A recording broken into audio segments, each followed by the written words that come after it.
Algul tuleb asetada sülearvuti jaamale ning sisse lülitada see nupust. Tuleb kontrollida, kas displeiport on ühendatud jaamaga, mis on näidatud videol, ning samuti tuleb kontrollida seda ka laua alt. Järgmiseks tuleb sisse lülitada monitor ning projektor.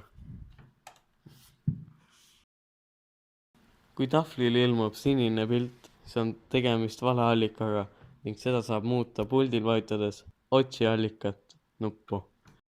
Kui tahvlil ilmub pilt lauast, siis tuleb vajutada videol kuvatud nuppu.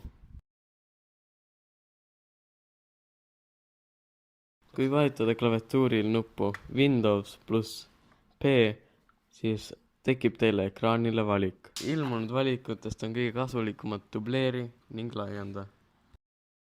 Kui olete valinud valiku laienda, siis saate asju lohistades liigutada teisele ekraanile.